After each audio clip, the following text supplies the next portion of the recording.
Olá pessoal, bem-vindos ao meu canal. Se você ainda não é inscrito, se inscreva, ative o sininho para acompanhar os próximos vídeos. E nesse vídeo nós vamos falar sobre um assunto importante de teoria geral do Estado e ciência política, que é forma de Estado, forma, sistema e regime de governo.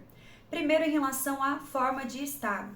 Os Estados, e aqui eu digo países, eles podem adotar uma forma unitária ou composta de poder em relação ao seu território. Então, olha só, estados unitários são aqueles em que o poder ele é único e centralizado. Então, eu tenho todo o território nacional que é administrado por um único poder. Às vezes tem uma descentralização em algumas regiões, mas essas regiões elas não possuem autonomia, elas respondem diretamente para o poder central. Agora, os estados compostos, eles dividem o poder em razão do território. Os estados compostos, eles podem ser confederados ou federados. A confederação é a união de estados soberanos, de países soberanos, e, portanto, eles se unem por um documento, mas eles podem a qualquer momento se separar, e a isso nós chamamos de direito de secessão.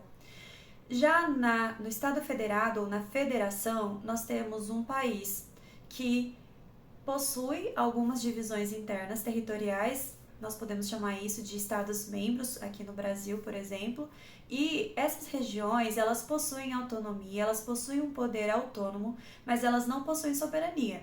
Então, nós temos ali um poder nacional, o poder chamado de federal, mas nós temos também os poderes regionais, que são os poderes estaduais, poderes municipais, e essas regiões, elas possuem autonomia. Aqui, a grande diferença da confederação é que não existe o direito de secessão. Então, dentro de uma federação, não pode um Estado-membro se separar daquele país, daquela federação. A federação, ela pode se dividir em duas formas. Nós temos a federação por agregação.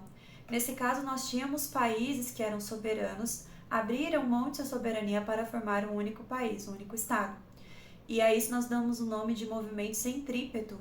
Agora, temos também a federação por desagregação ou segregação. Neste caso, nós tínhamos um país unitário que se dividiu em algumas regiões, sub-regiões, e a este movimento nós damos o nome de movimento centrífugo, de dentro para fora, tá? Então, o surgimento de uma federação ele pode ocorrer dessas duas formas, tanto de países que eram soberanos que se uniram e abriram mão de sua soberania, ou de um país unitário que se subdividiu em vários Estados-membros, como é o caso do Brasil. Agora, em relação à forma de governo, ela diz respeito à organização do poder. Como é que esse poder se organiza? Como ele é adquirido? Como ele é transmitido? Nós temos dois modelos principais, que é a república e a monarquia. Na república, nós temos um poder que é adquirido por eletividade, então uma das características é a eletividade. Ele é adquirido por eleição, eleição do povo ou eleição de alguns, e aí vai depender do regime de governo que é adotado, que nós já vamos falar. Além da eletividade, nós temos a temporariedade. Então, aquele que exerce o poder, ele vai ter um período determinado para este exercício. E também temos a característica da responsabilidade. Então, na República, aquele que exerce o poder responde pelos seus atos de governo, ele responde pela sua administração. E aqui nós podemos mencionar, no caso do Brasil, os crimes de responsabilidade, que podem gerar o chamado impeachment. Então, dentro da República, nós temos três características básicas: eletividade, a temporariedade e a responsabilidade do governante. Já na monarquia, que é o outro modelo principal aí de forma de governo, nós temos outras três características básicas, que é o quê? A hereditariedade, então o poder ele é transmitido para os descendentes, para os herdeiros. Quando não há, ele é transmitido por indicação daquele rei, daquele monarca. A outra característica é a vitaliciedade, ou seja, ele só perde o poder com a morte, com o falecimento, diferente da república. E a outra característica é a irresponsabilidade. Então, o monarca ele não responde pelos seus atos de governo, não tem essa responsabilidade em relação ao povo, em relação ao legislativo. Então, o monarca, ele possui aí essas três garantias, né? Vitaliciedade, hereditariedade e responsabilidade.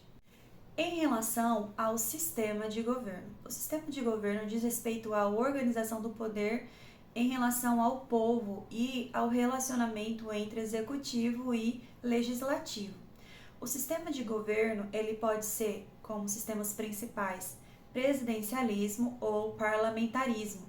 No presidencialismo, nós temos uma figura política que representa tanto a figura do chefe de Estado quanto do chefe de governo. Chefe de governo vai administrar o país internamente. Chefe de Estado vai representar esse país em suas relações internacionais. Então, no presidencialismo, nós temos uma pessoa que exerce aquele poder político e que cumula essas duas funções, como chefe de governo e chefe de Estado. Este presidente, ele vai ter, ele responde para o povo e responde para o legislativo juridicamente, ou seja, ele tem um compromisso com o critério jurídico. Então, ele é colocado lá por eleição, de forma temporária, e ele não precisa satisfazer os interesses do legislativo que compõe aquele país. O objetivo dele é satisfazer o quê? O interesse do povo e o interesse jurídico.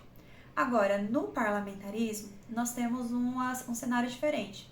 Nós temos duas figuras, um que exerce a função de chefe de governo e o outro que exerce a função de chefe de Estado. O chefe de Estado vai ser aquele que representa o país nas relações internacionais e o chefe de governo, chamado de primeiro-ministro, é aquele que exerce as funções internas de administração. Esse chefe de governo, ele é eleito pelo parlamento ou indicado, né, pelo parlamento, e este parlamento representa o poder legislativo. E ele pode ser também destituído por este parlamento. Isso significa que o primeiro-ministro, o chefe de governo dentro do parlamentarismo, ele possui responsabilidade não somente jurídica, mas também política. Ele responde politicamente ao parlamento, que foi quem o colocou ali no poder. E aí o chefe de Estado, ele somente vai exercer essa função aí de representar o país em suas relações externas. E nós temos os regimes de governo. O regime de governo ele diz respeito ao modo de exercício do poder. Como é que o governante exerce o seu poder? E aí nós podemos dividir os regimes de governo em duas categorias principais. Nós temos os governos democráticos e temos os governos totalitários. No governo democrático, nós temos algumas características, como a garantia das liberdades individuais do povo, dos direitos sociais do povo. Temos o pluripartidarismo, pluralidade de ideias. Temos a possibilidade de limitação do poder do Estado, temos de fato a participação do povo nas decisões políticas. Agora, nos regimes totalitários é totalmente contrário, nós temos a repressão, nós temos a perda de direitos individuais, liberdades individuais, não temos como cobrar do Estado, não temos como responsabilizar o Estado. Então, são cenários totalmente opostos, né?